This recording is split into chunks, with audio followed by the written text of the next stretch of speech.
Welcome back. You are watching Global Eye. Tensions flare up in West Asia. The US conducted a retaliatory strike in Iraq, killing a pro-Iran military commander. The US has justified the strike as an act of self-defense against the commander who was claiming to be planning attacks on US personnel. The US strike came after the Islamic State claimed responsibility for the dual explosion in Iran that killed at least 100 people.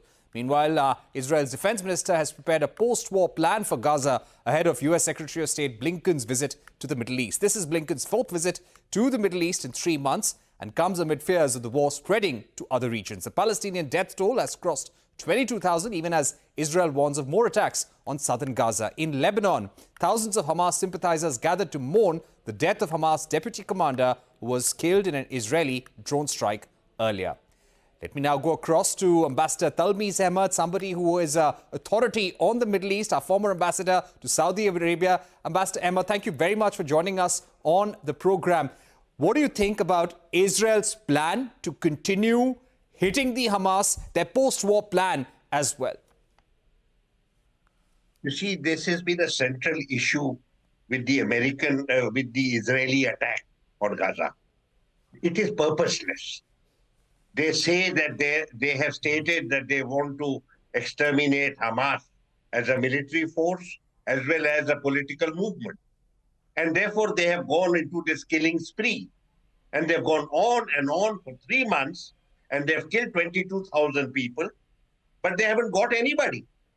They have not apprehended a single Hamas leader in 3 months. 22,000 dead, nearly 2 million displaced, several thousand of those who have been killed are children and women.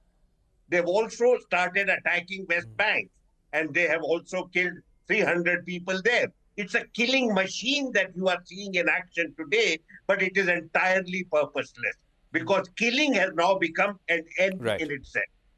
There is no strategic purpose being served as of. Right. Very important. You're saying no strategic purpose being solved by Israel's war against the Hamas right now, bombing of Gaza. But let me also ask you, Ambassador Ahmad, the blast that we saw in Iran earlier this week, where almost 100 people have been killed when the explosions took off near the site of the Soleimani tombs. The Islamic State has claimed responsibility for this attack.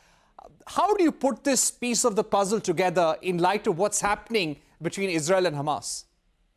If you go back to the scenario that we have today, from the very beginning, Iran has been an active supporter of Hamas.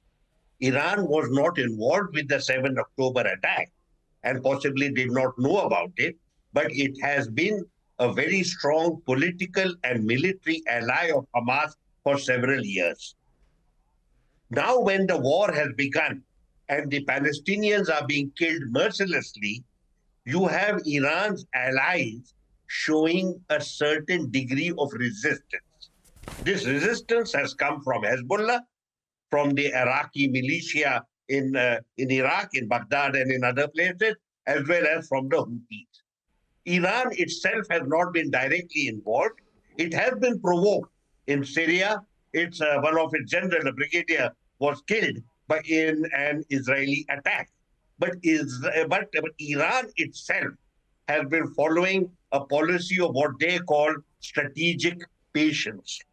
They don't want the war of attrition to go so out of hand as to lead to a regional conflagration. What you find from the Israeli side, on the other hand, is deliberate and systematic provocations. Somehow they desperately wish that Iran does something. Iran gets provoked and it retaliates. But that has not happened. With regard to the attack that happened at the mausoleum of General Qasem Soleimani, we know very little. Initially, the Iranian sources had started talking about an Israeli hand. And given the background of Israel's wanton assaults upon various Iranian targets in the past, there had been a certain degree of credibility. And now you find Islamic State making a statement that they are the ones that they have carried out this attack and have given certain specific details about 2 brothers being involved in suicide bombing and have also given their names. So we don't know. But what it has done, it has created an environment of uncertainty, of insecurity, and that is what we are looking at now. Right. Ambassador Ahmad, I'd also like to ask you about what's happening with India right now. We know what's happening in the Red Sea with Houthi rebels attacking Israel-flagged vessels, any vessels which are en route to Israel or are connected to Israel in any way. But here, near the Indian coast, in the Arabian Sea, we are seeing hijacking attempts on ships where there are Indian crew members. We've seen drone attacks on ships carrying Indian crew members. Can this be considered as isolated incidents not connected to what's happening in the Red Sea? It is entirely connected with what is happening in Gaza. The Houthis have made numerous statements which have not been adequately publicized. The Houthis have stated that they want increased humanitarian assistance to go to the beleaguered people of Palestine in Gaza. This has been completely ignored. And in order to put pressure on the international community, they have been carrying out these sporadic acts of violence with their drones. They want to alert the international community. They want to make it clear that you cannot have a normal commercial life in this region and while ignoring 2 million people who are starving to death. Already 20,000 people dead, 2 million people at the edge of starvation and of disease. This is the main point. Therefore, whatever we may say about the implications of what the Houthis are doing, let us go to the original causes, the root cause. The root cause is the wanton killing that is going on in Palestine, in Gaza, as well as in the West Bank. I don't believe there is any other motive whatsoever. Yeah. Ambassador, I would also like to ask you about India. The major challenges for India as we try to balance relationships with Israel, with Iran, as we continue our diplomatic efforts with the Middle East. There are a lot of complications for India. What's happening in Qatar? We are trying to get our Navy personnel who were on death row. That death row has been set aside, but they're still in jail. There are a lot of complications for India in the Middle East as well. So what are some of the challenges that we could face, and what kind of a scenario should India not really get into, according to you? India has a policy of strategic detachment. We are not involved with the strategic issues of the region, to my deep regret. But we are not involved. Our approach is, as I have said many times, transactional and bilateral. We have relations with countries on an individual basis. We do not look at the country we do not look at the region as a whole. We do not have any engagement platform that would enable us to discuss anything with the Arab League or with the GCC or have any perspective relating to security issues across the region. Our approach, as I have said, is bilateral and transactional. Therefore, each of the issues that is ongoing is treated on a bilateral basis to the extent it involves us. Our principal concern now is energy security and economic cooperation. And that is taken care of reasonably satisfactorily. It has been a very upward swing for the last 15 years, 20 years. We have been major role players as far as the economy is concerned in different countries. We also have our community, and the community's welfare is a very important aspect of our diplomacy in the region. No need to bring Qatar into this.